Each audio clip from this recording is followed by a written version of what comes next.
morning. Welcome to IG's Early Morning Court. It's the first day of the month, the pinch and a punch and all that. It's March the 1st. Today, St. David's Day, and it's a Friday. So it's rounding off what's been a very interesting week. Let's take a look at the headlines as we go into the start of today's session, where we're expecting gains across the board in the European equity markets in the wake of a positive session on Wall Street yesterday, and also across the Asia-Pacific regions overnight, where we saw some encouraging moves in the markets overall. Take a look as well as what's been happening in terms of some of the individual stock stories. One of the standout performers has been a 16% rise in the stock of Dell. Late last night, after the close, we saw the stock rise. It's not an all-session stock on the IG platform, but demand of its artificial intelligence-equipped servers supplied by NVIDIA has seen its stock up in the wake of its Q4 late last night. One of the shares to watch at the open today. Also on the way up is gold. Not too far away from a one-month high. China has come through as the second highest buyer of gold after Russia. Take a look at what's happening in volatility. I was talking about this yesterday and this bottoming out of this move that we've got here. We continue to get higher lows, lower highs as well, it has to be said. And in today's session, we've got a tiny candle, but it is resting on this shallow rising line of support that we've got here down at 1447. There is an appetite to buy into these markets today in terms of risk assets. Second day in a row of gains for the London markets, a relatively healthy day yesterday. But the significance about the rise we got today on the 24-hour markets is the fact that it's offset now that drop that we saw on Wednesday when we saw concerns about the outlook and worries about various sectors, including we've got that drop recently in house builders. Talking about house builders, we've seen some encouraging news coming through today for the nationwide house price index, which I'll talk about in just a short while. House builders could well be on the upside today because of that nationwide report out this morning. Also, earnings from Pearson not looking too bad as well. So a start expected on the upside for the London markets. German DAX, another day, another record high. In fact, as I speak, we can uplift that again to a new intraday all-time record high on the 24-hour markets at 17,796. But just a handful of points, 3 points below that at the moment, as we look towards a stronger start on the German DAX as well. Same sort of price action on the French markets. We have seen in today's session a high of 79.2. So that is another all-time intraday record high on the French CAC 40, which I can put that up to. So that red dotted line represents another intraday high in the 24-hour markets, just below that 8,000 level, which is going to be significant. If we get a candle close beyond there, could well see some further gains. Psychologically, it's quite important to escape the bounds of what is a nice round number, and 8,000 very much going to be in the view of many analysts and the stockholders and market participants as we go through today's session. Let's take a look at what's been happening overnight in the Asia-Pacific markets, because all the markets up and running today are near 2% gain for the Nikkei 225, 1.9% up on the session in today's trade. We've got gains as well in the Hang Seng Stock Index and also the S&P ASX 200. Also, as you can see there, with gains. I want to show you what's happening on the Japanese markets. Look at this, a strong Marubozu candle showing us that we're pretty much to the top. In fact, no sellers at the moment at 40,087. So we passed 40,000 for the Nikkei 225 for the first time ever. You remember a while back down at the 39,000 level, we were then trading at new highs not seen since 1989, and we continue to build on that with a strong, healthy candle. 24-hour markets continue to trade gains as we saw in the session in today's trading day. But the rise last year, 28.7% for the Nikkei, 19% as of the highs that we saw a short while ago. We're now up over 20% since the start of the year for the Nikkei 225. So a lot of money going into a lot of risk assets at the moment, and a lot of these benchmarks benefiting from what's been happening. Let's go on to see what happened yesterday on Wall Street, because I've got some increasingly good news as well there as well. The Nasdaq, the area of the market which saw some money being stolen from stolen is the wrong word, taken from investors and traders. S&P 500 also gaining. Dow Industrials, it'll go down in the history book as another day of gains, but only fractionally. But look at what's happening. Nasdaq, another new all-time high being recorded on the IG platform at the moment. This stock market is now up by a margin of 7.78% year to date. 18,124, new record high as I speak. On the Nasdaq on the 24-hour markets, looking as though we could well see a gain there as well today. 24-hour markets did actually look better off than we saw in the cash session yesterday for the Dow Industrials, and we're punching higher as well on that today at 28 points above the 39,000 level for the Dow Industrials. S&P 500 knocking up against this record high at 5111, 5106 is where we're trading there at the moment, with gains on that market. So looking for a stronger start on all those markets when things get underway later on. I'll be with you at 1:30 today with the Beat the Street, where we'll take a look at some of the stocks to watch, including Dell, of course. I'll go through Dell in just a few moments' time because that was one of the runaway stock stories late in the session yesterday, which is going to have a positive effect on these markets in today's session. Let's take a look at some of the economic data out, because we've seen some data out overnight I want to talk about. In regard to what's happening in the Japanese economy. The unemployment rate has come through, standing at 2.4% in January, as expected, unchanged from the prior month.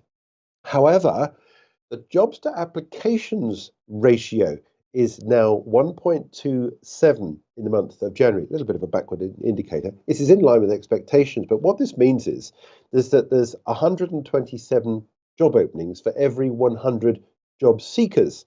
So in other words, the Japanese economy is not filling the jobs, a bit like what's happening here in the UK. Not being able to fill the jobs, possibly, as a skills gap maybe, but also not just that. It's the fact that we're seeing this depopulation now beginning to take effect. This is something economists have been really worried about. And it's having an effect on many economies around the world, with depopulation. In other words, there are not enough younger people coming through. And we know this from anecdotal evidence here in the UK, with some rather stark reports coming through with populated classrooms for younger children. And this is going to have a longer term effect. We're seeing it in the jobs market as well now, and you can see there it's coming through in the Japanese economy. In the context of that, I've just shown you what's been happening with the Nikkei 225. Let me show you what's happening with the Japanese yen. This is the dollar higher against the yen in today's session. Yesterday I was talking about this drop below the 150 level. Didn't last long. A big wick on the underside of that candle. It ended up over, or rather it ended down on the day, but up over the 150 level, and we're building on that today at 150.44. If you're long on this, your stop goes underneath the 150 level. This high at 151.95 is the longer term view in place, which were the highs we saw back on the 13th of November last year. But we are expecting the Japanese central bank to do something with interest rates, tightening monetary policy at the April meeting. Is that still in the bag? Well, that's what markets are thinking, and that's where we are there with that. Also seen some economic data out from China out overnight, manufacturing PMI data. Activity shrank for a fifth straight month in February, according to the official NBS data released by the government. Manufacturing PMI falling to 49.1 in February from 49.2 in the prior month, but that was in line with expectations. However, a survey by the Caixin S&P Global, which is the privately run manufacturing activity index, released just after the official PMI NBS number, showing manufacturing activity expanded last month by a small margin, 50.9 in February. Estimates have been for a 50.6 reading. Let me show you this chart. This is the dollar trading against the Chinese yuan. The higher lows continue to be recorded, although we are up today, but after yesterday's fall, it's really been sidelined in the last couple of weeks or so, this particular reading. Now, let's move on to take a look at what's happening here with some of the influences likely to bear upon what's happening in the UK markets, first of all, because I want to talk about the nationwide house price index, which has come through this morning. It's likely to see some house builders take a little bit of a benefit from this. Rising 0.7% in February month on month, higher than the 0.3% rise that had been forecast, also revealing a 1.2% year-on-year rise in house prices in February. Now, this is the first increase year-on-year since January 2023. The year-on-year figure also beat expectations. We were looking for a 0.7% rise there, and we got a rise of 1.2%. But a slowdown in the housing market, as we all know, during 2023 has been one of the main talking points in the sector, coming as the Bank of England fought runaway inflation with 14 consecutive rate rises, which took interest rates to a 16-year peak of 5.25% by August. Base rates are still there, but mortgage rates are coming down, and this is giving house builders an extra sense of well-being. I want to show you what's happening in sterling. Sterling down for a third day yesterday. A little bit of a buying interest this morning at 126.31. Not much. in terms of where we are there. I want to take a look at euro dollar in just a minute, but let's take a look first of all at what we got in terms of the European stock market, stock economic data points, I should say, coming out this morning. 10 o'clock this morning, we've got consumer prices expected to rise 2.5% in January. That's the headline rate year on year after a 2.8% rise in the previous month. Core CPI forecast to drop for a seventh straight month to 2.9% from 3.3% in December, down to its lowest level since Feb 2022. That's out at 10 o'clock. Also at 10 o'clock this morning, unemployment. Eurozone unemployment seen unchanged at 6.4% in the month of January. Let's take a look at the euro dollar trade. We are up today after 3 days in a row of declines below the 200-day moving average. Not much in terms of move at the moment. Another bit of information we might want to look at when looking at the euro dollar trade and the dollar in particular is the US this afternoon. 3 o'clock today, we got the ISM manufacturing PMI. It's expected to rise to 49.5 in February from 49.1 in the prior month. Anything below 50, of course, means contraction. That would be the highest level, though, since October 2022, but also the 16-month in contraction. Now, let's move on to take a look at some of the stocks worth watching. Just dialing in Pearson in my IG platform to show you what's been happening with that stock recently. Let's look at this in the context of what we got this morning coming through from the company for 2023 results. Group sales growth of 5% last year, adjusted operating profit up 31% to 573 million, operating cash flow conversion 102%, driving a 74% headline increase in cash flow. Quite like the look of these numbers out this morning. That being said, look at the big strong candle we saw in yesterday's trade ahead of these numbers. Proposed final dividend up 6% to 22.7 pence. The company says it got a positive outlook for both 2024 and 2025, but that's in line with prior expectations. Group guidance unchanged. Free cash flow expected to further improve next year due to lower restructuring cash costs. So the big question is does this candle we saw yesterday represent price perfection on from these results this morning? The stock will open at 963. If there is any upside to go on this, where do we go? Where do we look at in terms of some of the levels to watch out for? There's your highs we saw on that shooting star candle back on this, the 16th of January this year at 994. There's a stock opening at 963.6. Pearson out with numbers this morning. Staying on the charts, let me just quickly update you as well on what's been happening with this company here. Look at this. I mean, you've only got to look at this and you realize ITV has been under a lot of pressure recently because of concerns about advertising revenue in its main business. Not too far away from the lows we got back on the 23rd of September 2022. ITV has announced this morning it's selling its 50% share of BritBox International to BBC Studios for 255 million. BBC is the other partnership in the BritBox venture. Net proceeds, ITV says, including loan repayments and accrued dividends and after tax, around about 235 million. So I suspect we could well see a little bit of a gain at the start of the day's trade. Opening at 56 pence, your stop goes underneath the 53 pence, 52 pence level if you're a day trader on this with a view to taking it out. Where does it go to? Before we saw this big candle drop here, it was at 58 pence, so I put that in as a first price target. We've got a little bit of a rise at 59.3 potentially as well on the upside, but it is only what is a small retracement in what is otherwise some really hefty declines we've seen in ITV stock over the last few months or so. Now, when we will be with you at 1:30 today on the IG platform, taking a look ahead to some of the stocks to watch on the US platform today, we'll be talking about Dell. Dell up 16% in session late last night after the company came through with fourth quarter numbers.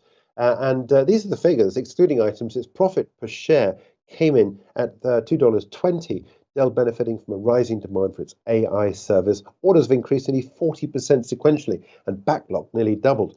That $2.20 references against forecasts of $1.73, so it's a big beat there. A little bit of a beat on the revenue line. We've been looking for 22.1, we've got 22.3, and more importantly, I think the 2024 revenue and earnings forecast above expectations. So I think all this adds up potentially to a positive day when trade gets underway later on. I want to show you this share price chart. We are penciling at a 16% rise on from the cash close last night because of these numbers.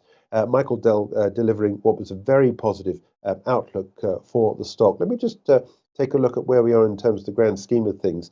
That 16% would take us very close to the record highs we saw in this stock prior to COVID. When was that? October 2021. This big gap that opened up was at the back end of 2021, below the price then.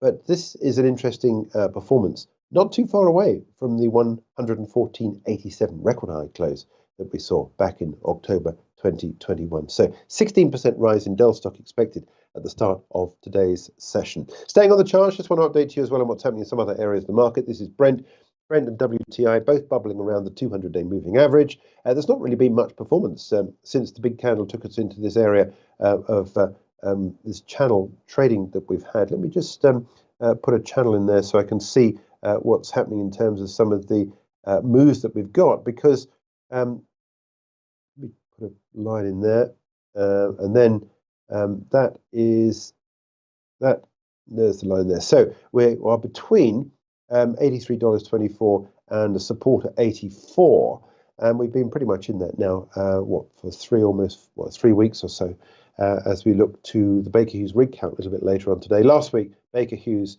weekly survey showed an increase of total rigs to 626 from 621 in the prior week. So a lot of rigs coming on last week. Oil producing rigs back up above 500, indicating more supply in these markets at a time when there's geopolitical worries about the supply of fresh crude oil. Let me look at what's happening with the price of gold. Up today, in fact, yesterday we scored a high not seen since the 2nd of Feb.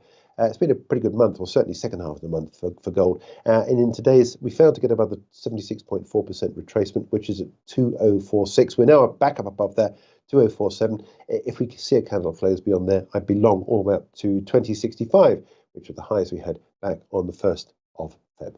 That's it from me. Watch out for ITV and Pearson at the start of today's trade. We're back at 10:30 with Charting the Markets. I'll be back as well later on today at 1:30 with Beat the Street, as we look towards the start of today's US session, which at the moment at least looks as though we could well see some more record highs on the indices as they open up after a strong start in the European markets penciled in at the top of this hour.